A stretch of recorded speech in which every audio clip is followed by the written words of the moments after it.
Welcome back to BMS प्राण channel. आज हम देखने जाने वाले हैं ज्वर व्याधि। तो ज्वर एक सबसे इम्पोर्टेंट व्याधि है। ज्वर को सबसे श्रेष्ठ और प्रधान व्याधि भी माना गया है। आचार्य ने ज्वर को प्रधान व्याधि माना गया है क्योंकि सभी प्राणियों में जन्म से लेकर तो मृत्यु पर्यंत तक कभी न कभी ज्वर उत्पन्न हुआ ही रहता है। सबसे पहले उसके पर्याय, तो पर्याय है रोग व्याधि आतंक ज्वर। रोग व्याधि आतंक ज्वर। प्रकृति मतलब दो टाइप की प्रकृति के अकॉर्डिंग ज्वर व्याधि उत्पन्न होती है। एक शारीरिक दोष और मानसिक दोष होने के कारण। शारीरिक दोष में वात पित्त कफ और मानसिक दोष में रज और तमः। प्रवृत्ति, प्रथम उत्पत्ति क्रोध से हुई थी, ऐसा रुद्र कोप से हुई थी, ऐसा बताया गया है। प्रभाव और सामान्य लक्षण, संताप, अरुचि, अंगमर्दन, तृष्ण, हृदय व्यथा, ये ज्वर के सामान्य लक्षण है जो ज्वर व्याधि उत्पन्न होने पर हमारे शरीर में दिखाई देते हैं। तथा प्रत्यात्मक लक्षण उसके ऐसा बताया है कि जब शरीर तथा मन में संताप उत्पन्न होता है तब ज्वर व्याधि उत्पन्न होती है। मतलब शरीर और मन के जो कार्य है वो उसमें व्याधि और विकृति उत्पन्न होती है, तब ज्वर उत्पन्न होता है। सुश्रुत ने स्वेद विरोध, संताप, सर्वांग वेदना ये लक्षण बताए हैं प्रत्यात्मक लक्षण में।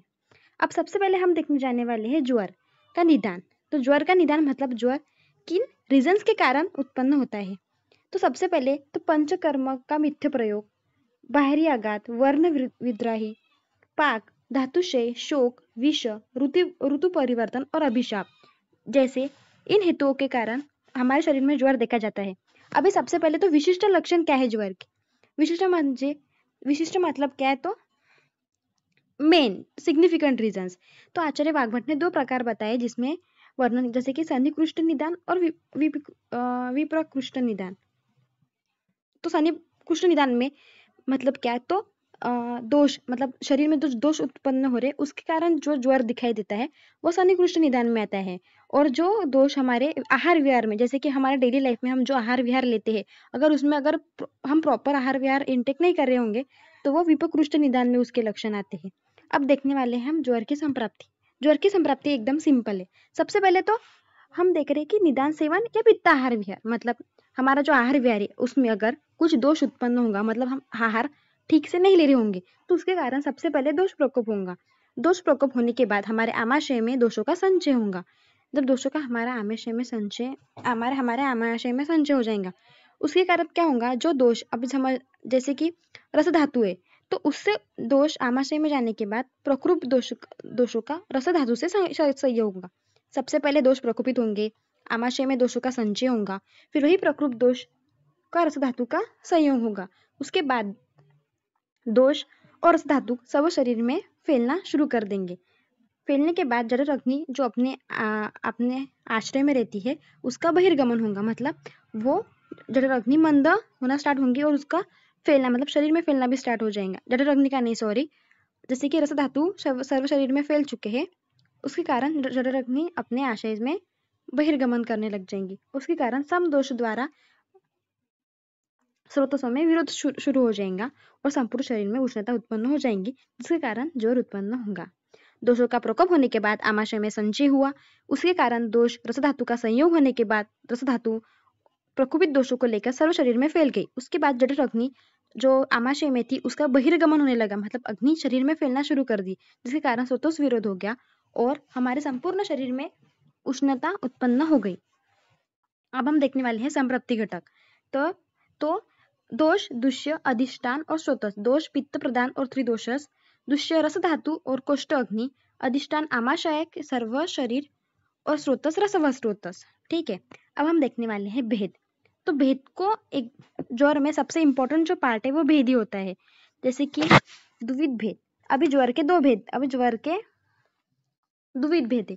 द्विविध मतलब क्या, तो द्विविध में इतना याद रखिए कि जो एक पार्ट है उसके अपोजिट पार्ट, जैसे कि शारीरिक लिखा तो मानसिक, सौम्य का अग्नि, अंतर्वर्ग का बहिर्वर्ग, प्राकृत का विकृत, साध्य का साध्य। के आगे हमारे द्विविध भेद मतलब दो भेद, शारीरिक मानसिक, सौम्य अग्नि, अंतर्वर्ग बहिर्वर्ग, प्राकृत विकृत साध्य। अब काल भेद में हमें क्या इस काल भेद की तो एकदम सिंपल ट्रिक है, हमें नंबर से याद में रखने हैं। जैसे कि संतन, ज्वर, सतत, इतना याद रखा, फिर तृतीय, चतुर्थक और अन्य दूषक। इस तरह से हमारे काल भेद भी याद रहेंगे, सतत, ज्वर, सतत, अन्य दूषक तृतीय और चतुर्थक। अभी आश्रय, आश्रय मतलब क्या, तो 7 धातु, रसगत ज्वर, रक्त, मांस, मेद, अस्थि, मज्जा, शुक्र।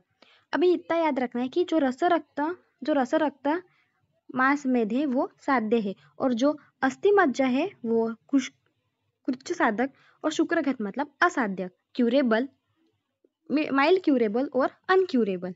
अब कारण भेद में दो,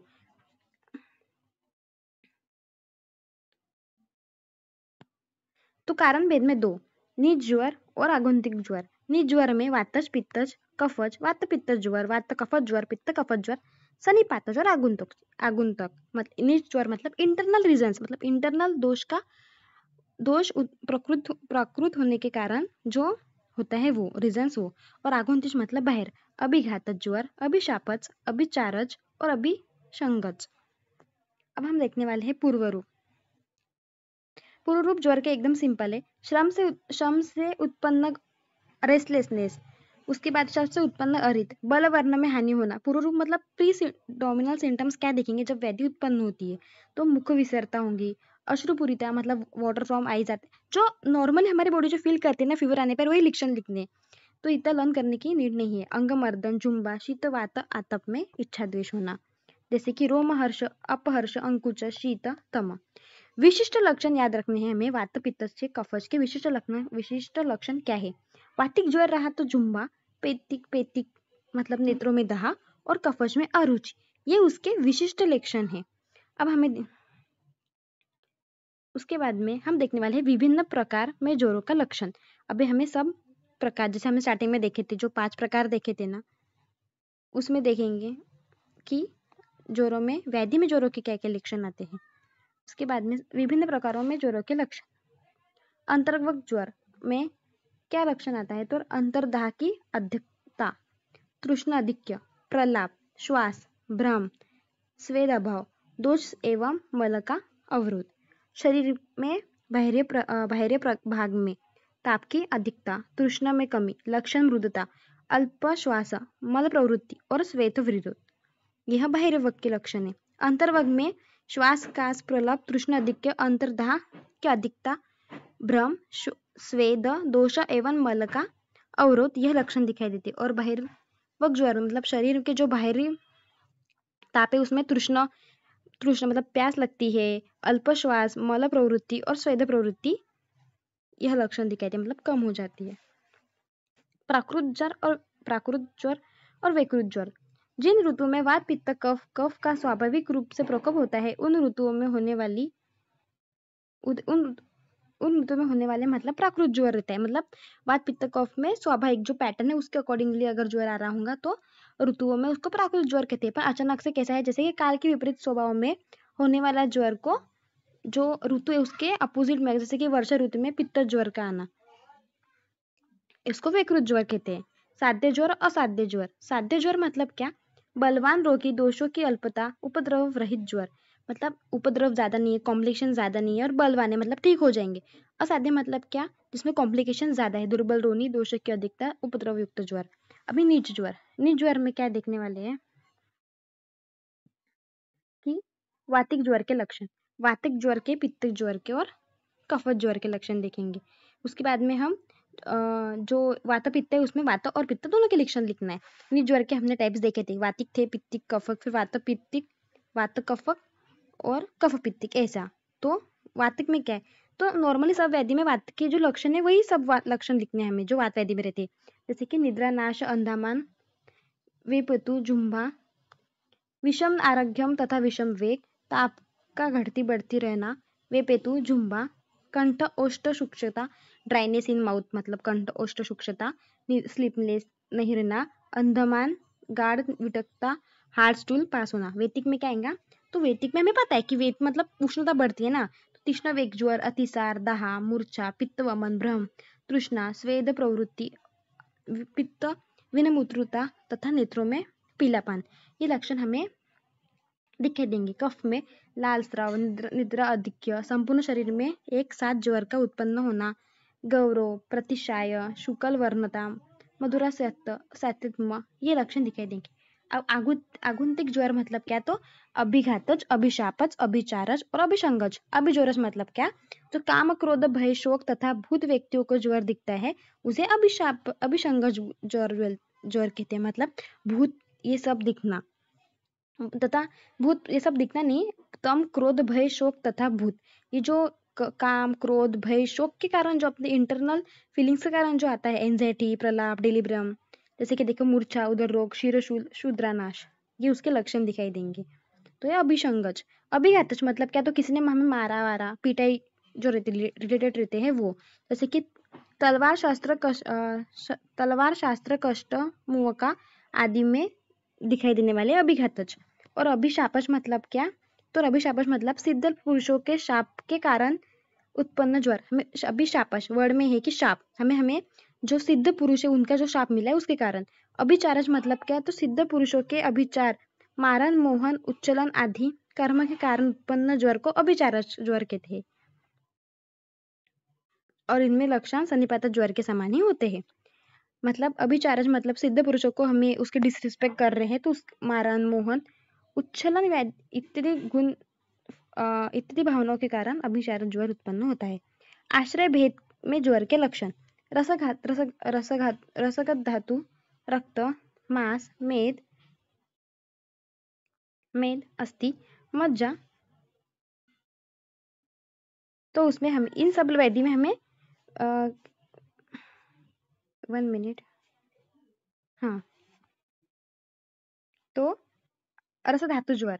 अब रस धातु ज्वर में क्या, आश्रय भेद के अकॉर्डिंग जो है, मैं सिर्फ लक्षण पढ़ रही हूँ कि लक्षण सिर्फ रीड आउट कर रही हूँ, क्योंकि लक्षण का मीनिंग आपको फर्स्ट ईयर में सब देखा है हमने, तो पता ही है।